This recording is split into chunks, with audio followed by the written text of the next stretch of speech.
저녁길 깊이 있는 이슈 분석, 뉴스피드가 도와드립니다.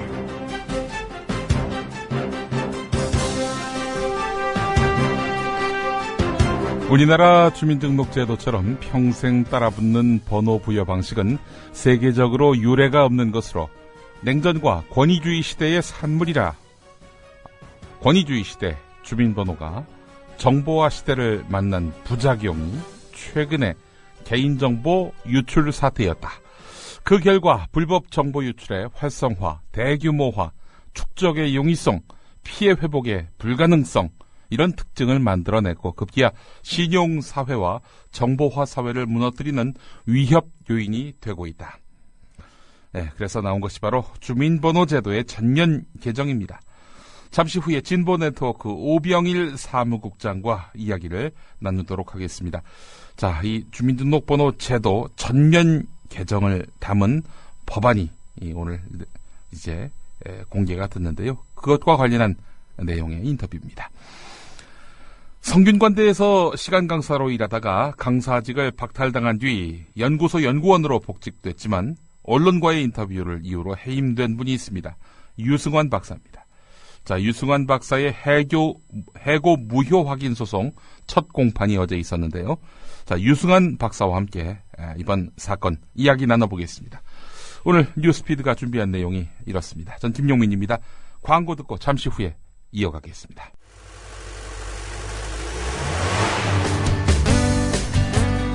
새로운 시작, 새로운 여행, 대한민국 투어. 대한민국 투어는 45인승, 28인승, 리무진 등 다양한 관광버스를 보유하고 있으며 최고의 서비스와 저렴한 가격으로 모든 차량을 이용하실 수 있습니다. 차량 문의는 1599-2686, 1599-2686. 여러분의 편안하고 안전한 여행길, 대한민국 투어가 함께합니다. 결혼식, 가족여행, 세미나, 네이버나 다음에서 대한민국 투어를 검색하세요. 45인승 리무진, 일반 버스, 35인승 버스, 28인승 리무진, 25인승 버스. 서울, 경기, 인천 어디서나 1599-2686. 우리랩 상조 홍대리입니다. 정치자와 국민TV조합원의 성원에 힘입어 저희 사장님이 국민TV와 본격적인 업무 제휴를 하기로 하고 시원하게 쏘셨습니다. 우리랩 상조는 어떤 위협에도 굴하지 않고 국민TV와 함께하는 신뢰받는 상조회사가 되겠습니다. 저희가 최고라고 하지 않겠습니다. 하지만 최선을 다하겠습니다. 열심히 하겠습니다. 지켜봐 주시고 도와주십시오. 1600-3267, 1600-3267 국민TV와 함께하는 우리라이프 상조 홍대리였습니다. 개념상조 우리라이프 상조가 여러분들의 성원에 힘입어 국민TV와 함께 상생할 수 있는 제휴를 맺었습니다. 우리라이프 상조는 참다운 상조 서비스를 위해 바른 길만 가겠습니다. 지금 가입하시면 회원님이 납입하신 소중한 납입금의 10%를 매달 국민TV 발전을 위해 사용하겠습니다. 1600-3267 국민TV와 함께하는 우리라이프 상조입니다. 기존의 주민등록번호는 꼭꼭 쟁여두고 안행부 DB에 꼭꼭 쟁여두고 첫째, 앞으로 발행되는 모든 주민등록번호는 현재처럼 개인 식별 정보, 많은 개인 정보를 담은 주민등록번호가 아니라 임의 발행번호로 대체하고, 둘째, 기존에 발행된 번호들은 이미 전 세계적으로 공유제가 되어 있다고 할 정도로 많이 유출되어 있으므로 개인이 변경을 요청할 경우는 변경할 수 있도록 법이 허용하고, 셋째는 앞으로 주민등록번호, 이미 발행된 주민등록번호라고 할지라도 그 수집을 법적으로 엄격히 제한하는 것 등을 골자하고 있습니다. 네, 오늘 시민단체와 민주당 국회의원들이 나서서 현행 주민등록번호 제도의 전면 개정을 요구하고 나섰습니다. 진보네트워크, 경제정의실천연합, 소비자시민모임, 함께하는 시민행동, 참여연대 등 시민단체와 국회 정무위, 민주당 민병두, 안전행정위 진선미 의원이 오늘 주민등록법 개정안 발의 공동 기자회견을 열었습니다. 구체적인 내용을 살펴보도록 하겠습니다. 진보네트워크 오병일 사무국장도 오늘 기자회견 자리에 나왔는데요. 자, 오병일 국장님. 네, 안녕하세요. 안녕하십니까. 자, 네, 안녕하세요. 국장님. 네. 이번 그 주민등록법 개정안, 민병도 진선미 의원 이름으로 나간 주민등록법 개정안, 골자가 어떤 건지 좀 소개해 주시죠. 네, 크게 세 가지인데요. 현재 거의 전 국민의 이 주민등록번호가 유출되지 않았습니까? 예. 이렇게 주민번호가 유출될 경우 현재는 변경이 불가능하다는 거죠. 예. 그래서 평생 동안 내 주민번호가 명의도용되지 않을까 이런 우려를 하면서 살 수밖에 없는데 예. 다른 신용카드나 전화번호나 이런 것처럼 주민번호도 변경할 수 있도록 하는 게 첫 번째고요. 예. 두 번째는 이렇게 앞으로 이제 그 발급되는 주민번호에 대해서는 지금 현재 주민번호는 생년월일, 성별, 출생지와 같은 개인정보가 들어가 있지 않습니까? 예. 그러지 말고 해외처럼 임의의 일련 번호를 부여하도록 한 겁니다. 예. 마지막으로 세 번째는 지금 현재 주민번호가 민간 공공할 것 없이 다양하게 이제 사용이 되고 있는데, 예. 일종의 만능키 역할을 하고 있는 거죠. 그렇죠. 통합하는. 예. 그래서 주민번호를 이 목적에 맞게 한정해서 사용을 해라. 그리고 이제 법에 규정된 경우에만 수집 사용할 수 있도록 그렇게 규정을 하고 있습니다. 예. 현행 그 주민번호 제도가 이 1968년 1월에 북한 특수부대원이 청와대를 습격한 이른바 김신조 사건이 계기가 돼서 만들어진 것으로 알고 있는데요. 그러니까 이제 주민번호 시행 자체가 국가안보와 행정 편의를 위해서 탄생한 건데, 자, 그 당시에는 그런 대로 큰 문제 없이 또 국민들 다수의 동의를 받고 시행이 됐고요. 그런 건데. 근데 왜 이제 와서 이것이 큰 문제가 된 것입니까? 사실 처음에 동의에 의해서 이렇게 탄생했다기보다는 예.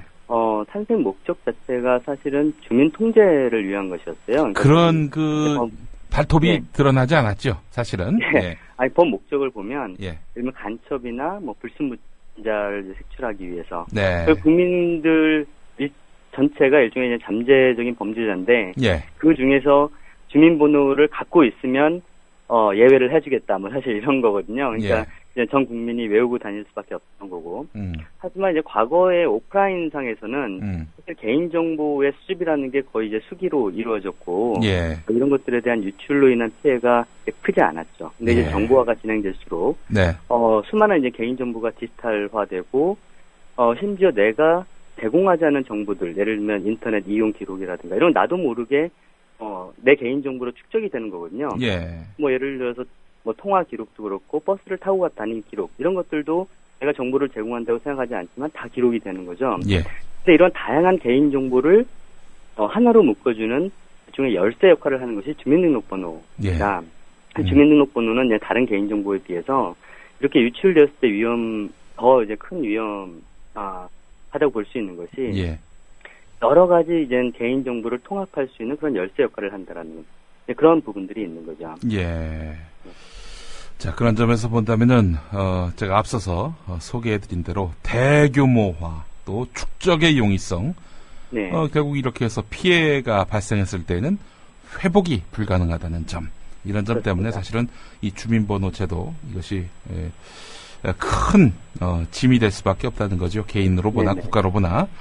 자, 지금처럼 평생 바뀌지 않는 이런 주민번호가 아니라 보다 쉽게 번호 변경을 할 수 있도록 이제 제도를 바꾸겠다. 그래서 오늘 또 이렇게 두 의원이 대표 발의를 한 거 아니겠습니까? 네. 정부 여당도 최근에 이 주민등록번호 제도를 보완할 수 있는 대안을 마련하고 있는 흐름입니다. 박근혜 대통령 지시도 있었고요. 네네. 자, 정부 여당이 내놓으려 하는 그런 방안 어떤 것들이 있고, 그거는 과연 합리적이고, 이번 사태를 재발 방지를 할 수 있는 그런 어떤 효과가 있는 것인지 한번 좀 진단해 주시죠. 크게 두 가지 방향인데요. 예. 과거에는 말씀드렸다시피 공공민간 할 것 없이 여기저기서 주민번호를 수집하지 않았습니까? 예. 예를 들어서 이벤트를 하겠다 이러고 정보를 수집할 때도 선물 주겠다 주민번호를 해놓고. 수집을 하는 상황인데요. 사실 작년 초부터 이제 법이 개정이 돼서 정보통신망에서는 개인정보를 수집하지 못하게 돼 있어요. 예. 그리고 올해 8월에는 그 이제 개인정보보호법이 시행이 되는데, 예. 그래서 이제 이 주민번호를 법에 규정되지 않으면 이제 수집 못하게 이렇게 돼 있습니다. 그래서 네. 전반적으로 주민번호 수집 자체를 축소시키는 그런 방향으로 가고 있는 건 되게 올바른 흐름인데, 예. 문제는 여전히 예외가 많다라는 거죠. 그래서 정보통신망에서 수집 금지됐지만 통신사들은 여전히 수집을 허용받고 있거든요. 금융확인기관이라는 이유로. 예. 그다음에 지금 이 신용정보 유출이 됐는데 금융기관에서는 여전히 주민번호를 수집할 수 있게 해달라 이렇게 하고 있지 않습니까? 예. 그래서 지금 법에서 이제 본인 확인, 금융실명제에 따라서 본인 확인을 하게 돼 있는데 과연 그런 것이 꼭 주민번호 수집을 필요한 거냐? 아니면 주민번호 수집 안 하더라도 본인 확인을 할 수 있는 방법은 많거든요. 근데 이제 얘는 법 해석에 문제가 있고 또 하나는 안전행정부에서 시행령으로 예외를 둘 수가 있어요. 예. 이제 그 시행령이 안 나왔는데 그 예외의 폭이 넓어지면 사실상 주민번호 수집을 제한한다는 취지가 훼손되게 될 거고요. 예. 그다음에 이거 정부 여당의 대책이 아직 공식적으로 발표되지 않았기 때문에 예. 제가 엄밀하게 이렇게 분석을 할 수는 없는데 지금 보도된 것들에 따르면 주민번호는 그대로 두되 주민등록증 발행번호를 이제 앞으로 개인식별을 사용하게 하겠다 이런 거거든요. 근데 지난 2011년경에 정부가 전자주민증 사업을 추진을 하면서 지금 결국은 이제 폐기됐지만 전자주민증 외관에는 발행증 번호를 두고 전자주민증 번호를 두고 그다음에 주민번호는 내부 그 IC 칩에 암호화해서 넣겠다 이런 이제 발표를 있었는데 그것과 좀 유사하지 않느냐라는 의심을 하고 있습니다. 근데 여튼간에 이 주민등록번호의 어떤 폐기는 하지 못하겠다라는 입장을 고수를 하고 있는데 사실상 전 국민의 주민번호가 유출됐다 이렇게 봐야 되지 않습니까? 그렇죠. 근데 이런 이미 유출된 개인정보를 기반해서 한 사회의 어떤 행정 자체가 이루어진다라는 것이 저는 오히려 더 문제라고 생각을 하거든요. 근데 여전히 저는 이제 정부가 그런 주민번호를 폐기하겠다 이런 어떤 생각은 하지 못하고 있는 것이 현재 한계인 것 같습니다. 미봉책이란 말씀이시죠? 예. 정부 대안이 그러하다라는 말씀인데요. 자, 지금 뭐 주민등록 대체 수단 마련만이 답은 아닌 것 같습니다. 그것이 답의 전부는 아닌 것 같은데요. 대체 수단이 마련된들 금융지주 회사 내에 정보 공유가 이루어지는 한 이 정보 유출의 위험성은 여전하기 때문입니다. 내가 뭐 국민은행하고 거래했는데 이 국민카드에 내 정보가 이제 넘어가는 이런 일들. 자, 이런 일들을 차단할 수 있는 그런 효과적인 방안은 없을까요? 저희 시민사회단체들이 공동으로 이번 대량 금융 개인정보 유출 사고 이후에 5가지의 이제 근본 대책을 제안을 했거든요. 하나가 이제 주민번호 체제의 근본적인 개편이고요. 또 하나가 지금 말씀하신 금융지주회사 내에서 정보 공유를 금지해라라는 겁니다. 사실 개인정보 보호 원칙에 비추어 보면 개인정보를 수집할 때는 동의를 받게 돼 있거든요. 제3자에게 제공할 때도 동의를 받아야 됩니다. 근데 유독 이 금융지주회사 내에서만 동의 없이 정보 공유를, 개인정보를 공유하고 있는 거죠. 이거는 개인정보 보호 원칙에 완전히 어긋나는 그러한 법이 있는 거거든요. 그래서 이번 국회에서 이 법을 이제 정보 공유를 금지하도록 바꿔야 된다고 생각을 하고요. 지금 정부는 그렇게까지 나아가고 있지 않아요. 지금 정부 대책이 1월 20일 날 발표가 됐잖아요. 마치 엄격하게 이제 금융회사를 통제할 것처럼 이렇게 뉘앙스를 풍기고 있지만 사실 표현을 보면은 정보 공유 자체를 금지하는 것이 아니라 다만 과도하게 이용되지 않도록 통제하겠다. 그런 정도에 비치고 있거든요. 알겠습니다. 자, 뭐 하나만 더 여쭙겠습니다. 소비자들의 집단 소송제 이걸 가능하도록 하는 법안도 만들어야 한다. 시민단체들이 그동안 쭉 주장해 왔는데요. 정부는 최근에 이런 그 대규모 개인정보 유출 사태를 맞아서 앞으로 하여간 사고 또 치는 금융사 문 닫게 할 수도 있다. 뭐 이렇게 말을 했는데 가장 위력적인 금융사를 압박할 수 있는 수단인 집단소송제에 대해서는 지금 굉장히 주저하고 있단 말이죠. 이게 집단소송제 이거 도입해야 되는 거 아닙니까? 아까 금융지주회사 대해서 여전히 이제 정보 공유를 허용한 것과 마찬가지로 예. 마치 어떤 금융회사들에 대해서 엄격하게 규제를 하겠다라는 것처럼 비추지만 예. 사실은 금융회사들의 이익을 여전히 네. 이런 소비자들의 이익보다 더 이렇게 챙기고 있다라는 이런 느낌을 받거든요. 예. 사실 이런 개인정보 유출 사고를 막는 방법은 간단합니다. 예. 그러니까 금융회사를 비롯해서 다른 회사들도 마찬가지고 예. 개인정보를 수집하는 그런 이익이 개인정보를 보유하는 부담보다 크기 때문이거든요. 예. 그러니까 지금 징벌적 과징금 얘기를 하고 있지만 예. 소비자들에게 피해 보상이 되지도 않고 예. 실제 금융회사들에게 큰 부담이 되지 않을 거라는 거죠. 네. 큰 부담이 되지 않으면 당연히 더 많은 개인정보를 보유하려고 하겠죠. 네. 그렇기 때문에 집단 소송 제도를 통해서 이걸 잘 보안에 투자하지 않으면 뭐 엄청난 손해배상을 할 수가 있다. 예. 이런 어떤 위협을 받게 되면 예. 당연히 이제 보안에 투자를 하리라 이렇게 생각을 합니다. 네, 알겠습니다. 이 귀한 시간 내주셔서 감사합니다. 네네, 감사합니다. 예, 진보네트워크 오비영일 사무국장이었습니다. 자, 이런 가운데 김재남 정의당 의원도요, 주민등록번호를 임의 번호 체계로 개편하는 내용을 골자로 하는 주민등록법 일부 개정 법률안을 대표 발의했다라고 밝혔는데요. 자, 김재남 의원의 발의 내용은 어떠한지 관련한 내용을 들어보도록 하겠습니다. 존경하는 국민 여러분, 정의당 국회의원 김재남입니다. 최근 카드사를 통해 개인정보가 대규모로 유출된 사건이 알려지며 국민의 분노와 불안감이 높아져 가고 있습니다. 그러나 이런 사건 이전에도 금융사, 기업, 공공기관 등을 통해 대규모 개인정보 유출이 매년 반복적으로 벌어지고 있습니다. 이미 드러난 것만 1억 건이 넘는 정보가 유출된 바 있습니다. 또한 우리 사회에는 주민등록번호를 포함한 개인정보를 무차별적으로 수집하고 유통하는 관행이 만연해 있기 때문에 국민 대다수의 주민등록번호가 유출되었다고 해도 과장이 아닌 상황입니다. 심지어 해외에서조차 우리 국민의 주민등록번호가 거래되는 일까지 만연해 있습니다. 개인정보 유출 사고가 발생될 때마다 국민 여러분은 대책 마련을 요구해 오셨습니다. 그러나 그동안 근본적인 개선은 이루어지지 않았습니다. 이제 보다 근본적인 처방을 내려야 할 때입니다. 자기정보라는 자물쇠를 여는 열쇠로 적용하고 있는 현행 주민등록번호를 수술하지 않는 한 국민의 불안은 계속될 수밖에 없습니다. 현행 주민등록번호는 그 번호 자체가 생년월일, 성별, 출신지, 개인정보를 포함하고 있고 한 번 부여받으면 평생 바꿀 수 없이 써야만 합니다. 50여 년 전 권위주의 시대에 국민의 감시와 통제를 목적으로 도입된 이 제도는 국민 개개인의 모든 정보를 통합 관리하는 식별 번호로 변질되어 유출된 다른 정보와 결합되는 경우 돌이킬 수 없는 피해를 우리 국민들에게 야기한 바 있습니다.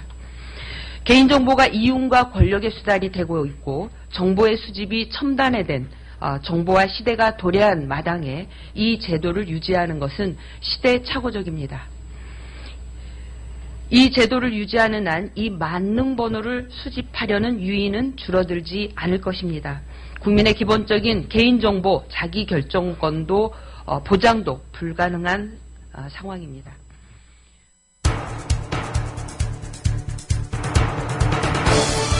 지금 여러분께서는 국민TV 라디오의 저녁길 시사 프로그램 뉴스피드와 함께하고 계십니다. 팟빵 팟캐스트로 다시 들으실 수 있습니다.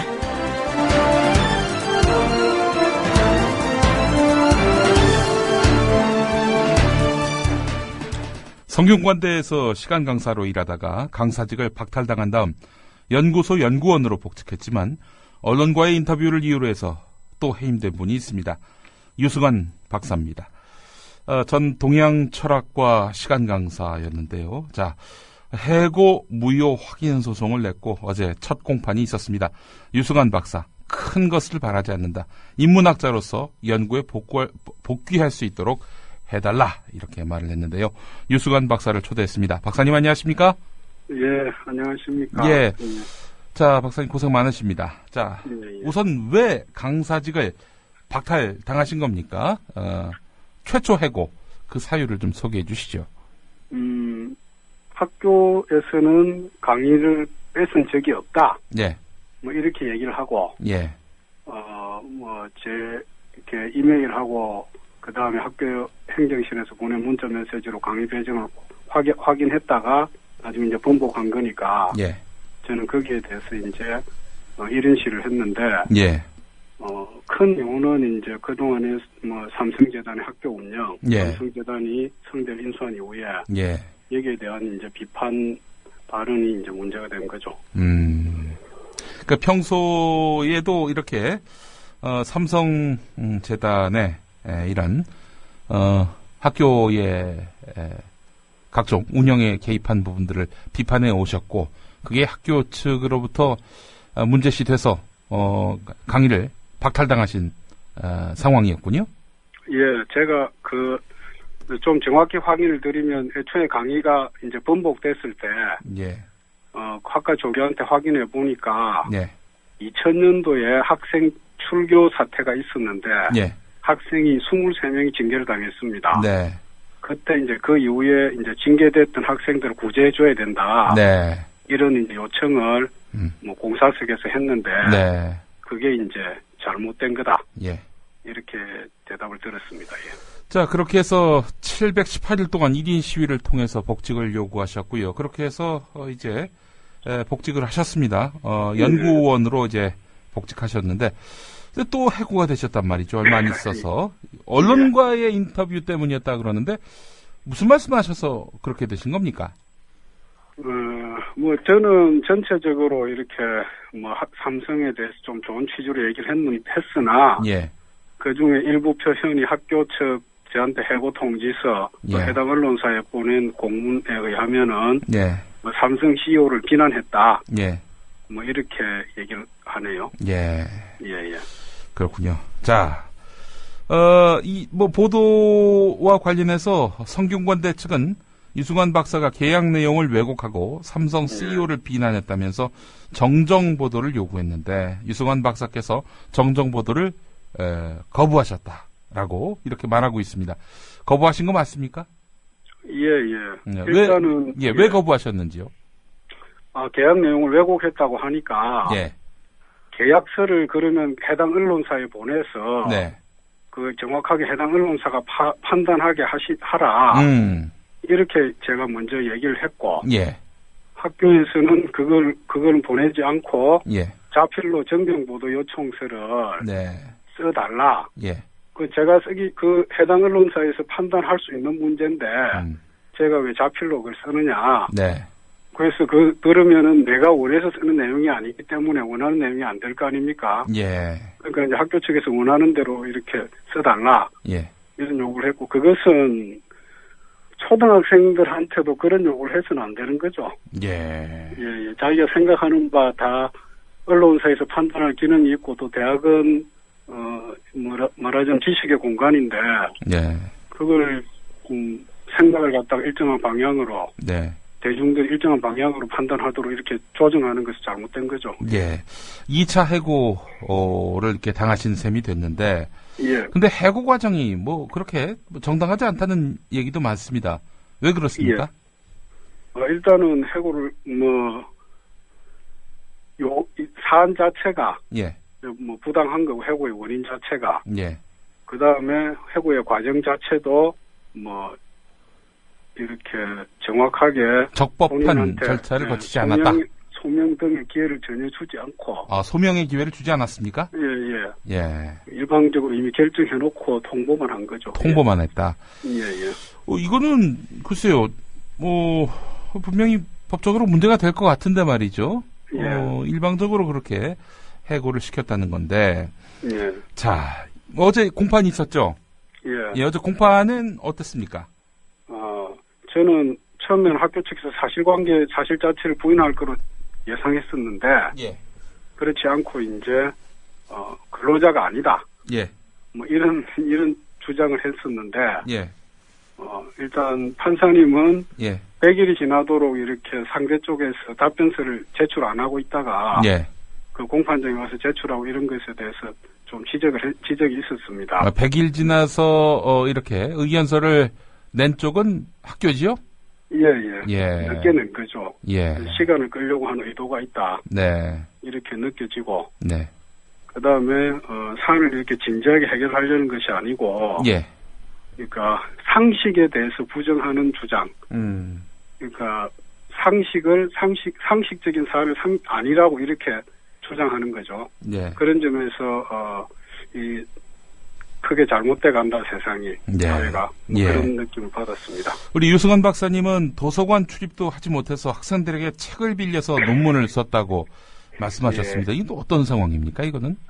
제 계약 내용에 보면, 한국연구재단 등재지에, 공식으로 인정되는 학술지에 논문을 게재하면, 연구비 500만 원을 지급하고, 그 다음에, 강의 배정을 적극 지원한다, 이렇게 표기가 돼 있는데, 어쨌든 저는 학자로서, 계약 내용을 이행한 거고, 그러기 위해서 이제 논문을 써야 되는데, 학교에서 이제 제 신분증을 발급을 안 하고 거부하고 있으니까, 도서관에서 자료를 빌릴 수가 없죠.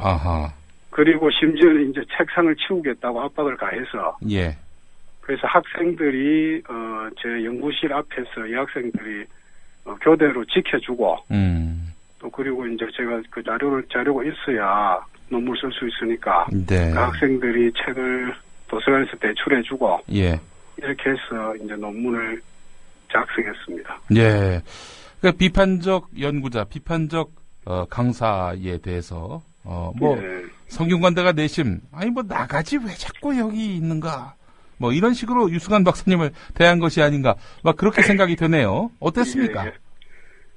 그건 저도 그렇게 생각이 됩니다. 저뿐만이 아니고 제 앞에서 그 전에 이제 학교에 좀 비판적이거나 진보적인 연구를 하거나 이런 분들이 몇 분이 이제 학교를 결과적으로 보면 어떤 방법을 통해서는 학교를 다 그만두게 됐거든요.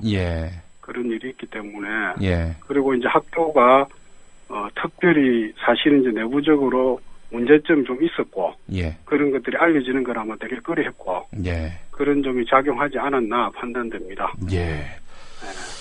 자, 학문과 사상 또 비판의 자유는 글쎄요. 대학의 정규 교원만 누릴 수 있는 것인지 또 사정을 살펴보면은 꼭 그렇지만도 않은 것 같습니다. 자, 우리 사회의 학자의 양심의 자유 어떻습니까? 짧게 좀 말씀해 주시겠습니까?